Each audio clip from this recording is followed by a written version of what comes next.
গৌৰৱ গগৈ তেওঁ নিজৰ যিটো সিট লৈছিলে বিহালীত তাতো হাৰিছে আৰু গোটেই অসমত গৌৰৱ গগৈৰ কাৰণে ৰকিবুল হুছেইন ডাঙৰীয়াও হাৰিলে। আজি গৌৰৱ গগৈৰ কাৰণে ৰকিবুল হুছেইন বিপদত পৰিলে। গৌৰৱ গগৈ যদি বিহালীত অকলে খেলিবলৈ চেষ্টা নকৰিলেহেঁতেন তেতিয়াহ'লে ৰকিবুল হুছেইনটো কেতিয়াও নাহাৰে। চামগুৰিত ৰকিবুল হুছেইন হৰাৰ প্ৰধান কাৰণটোৱে হ'ল গৌৰৱ গগৈ। আমি যদি সন্মিলিতভাৱে চামগুৰিত যদি আমি কেম্পেইন কৰিলোহেঁতেন কেতিয়াও গৌৰৱ গগৈ কেতিয়াও তাতে বিজেপি জিকিব নোৱাৰিলেহেঁতেন, কেতিয়াও আপোনাৰ আপোনাৰ ৰকিবুল হুছেইন ডাঙৰীয়া কেতিয়াও নাহাৰিলেহেঁতেন, তেওঁৰ পুতেক কেতিয়াও নাহাৰিলেহেঁতেন। কিন্তু কেৱল আৰু কেৱল গৌৰৱ গগৈ অহংকাৰৰ কাৰণে, আমাৰ মিত্ৰজোঁট ভাঙি যোৱাৰ কাৰণে, আমাৰ বিৰোধী ঐক্যমঞ্চ ভাগি যোৱাৰ কাৰণে 5টা আসনত পৰাজিত হোৱাৰ নিচিনাকৈ আমি ৰকিবুল হুছেইনকো পৰাজিত হোৱা দেখিবলৈ পালোঁ। এখন একদম পৰ্যায়ক্ৰমে এখন আসন সেইখনক আমি পৰাজিত হোৱা দেখিবলৈ পালোঁ। ইলেকশ্যনত হৰাৰ পাছতো গৌৰৱ গগৈ অহংকাৰ কমা নাই, এইটো বৰ দুৰ্ভাগ্যজনক কথা। গৌৰৱ গগৈ ইলেকশ্যনত হৰাৰ পাছত কি কৈছে? গৌৰৱ গগৈ ইলেকশ্যনত হৰাৰ পাছত কৈছে যে তেওঁলোকৰ বিহালীত খেলিবলৈ লোৱাৰ সিদ্ধান্ত তেওঁলোকৰ সঠিক আছিলে। এইটোতো আমাৰ প্ৰতি একেবাৰে এটা আকৌ এবাৰ অপমান কৰিলে তেওঁ। তাৰমানে তেওঁ কৈছে যে ঐক্যবদ্ধ হোৱাৰ সিদ্ধান্তটো ভুল আছিলে, কংগ্ৰেছে অকলে খেলাৰ সিদ্ধান্তটোহে তেওঁ শুদ্ধ আছিলে বুলি আকৌ এবাৰ তেওঁ আমাক আক্ৰমণ কৰিছে।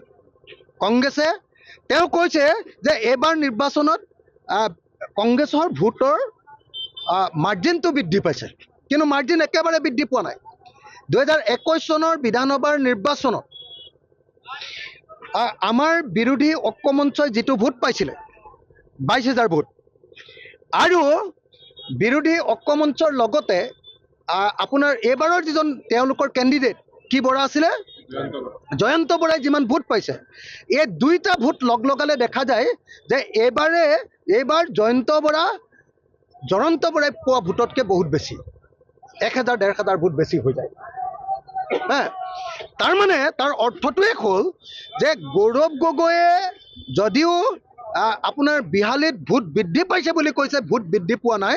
যোৱাবাৰ 2021ত যিখিনি ভোট পাইছিলে তাতকৈ কম ভোট পাইছে, আৰু যিকণ ভোট বাঢ়িছে বুলি কৈছে সেই ভোটকণ বিজেপিৰ পৰা আনিব পৰা নাই। সেই ভোটকণ কাৰ পৰা আনিছে? CPIML যিজন কেণ্ডিডেট সেই কেণ্ডিডেটজনৰ পৰাহে নিব পাৰিছে। কেলৈ নিব পাৰিছে তাকো? কাৰণ অখিল গগৈ CPIML কেণ্ডিডেটজনৰ কাৰণে মানে কেম্পেইন কৰা নাই, লুৰিণজ্যোতি গগৈ আৰু আমি ঐক্যবদ্ধভাৱে কেম্পেইন কৰা নাই। এইকাৰণেই যে নহ'লে কংগ্ৰেছে পিছত ক'ব যে চোৱা তেওঁলোকে এই CPIML কাৰণে কেণ্ডিডেটৰ কাৰণে কেম্পেইন কৰি আমাৰ কংগ্ৰেছৰ ভোট ভাঙিছে বুলি ক'ব যে সেইকাৰণে আমি কেম্পেইন কৰা নাছিলোঁ ভালকৈ। মই অকল এদিনেই গৈছোঁ, কেম্পেইন নকৰি কংগ্ৰেছক জিকিবৰ কাৰণে সুবিধা দি দিয়াৰ পাছতো কংগ্ৰেছ জিকিব নোৱাৰিলে।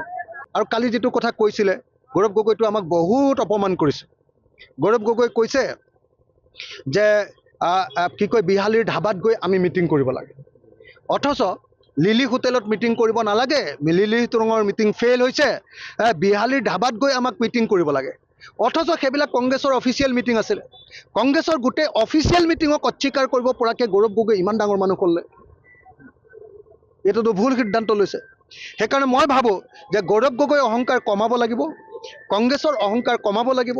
আমি সকলো বিৰোধী দল ঐক্যবদ্ধ হ'ব লাগিব, আৰু সকলো বিৰোধী দল ঐক্যবদ্ধ হৈ আগতীয়াকৈ আমি কোনটো চিটত কোনে খেলিম সেইটো সিদ্ধান্ত ল'ব লাগিব।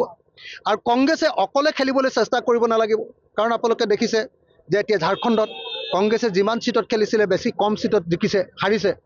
বেছিভাগ চিটতে হাৰিছে, কম চিটত জিকিছে। কিন্তু ঝাৰখণ্ড মুক্তি মৰ্চাই বেছি চিটত খেলিছে, বেছি চিটত জিকিছে।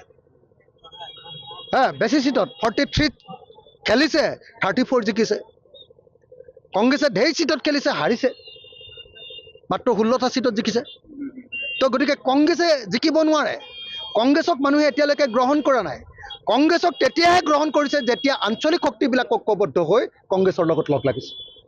এতিয়া কংগ্ৰেছে অসমত আঞ্চলিক শক্তিবিলাকক লাট মাৰিছে, কংগ্ৰেছে আঞ্চলিক শক্তিবিলাকক আঁতৰাই পেলাইছে, আৰু বিজেপিক সহায় কৰি দিয়াকৈ কংগ্ৰেছে নিৰ্বাচন খেলিছে।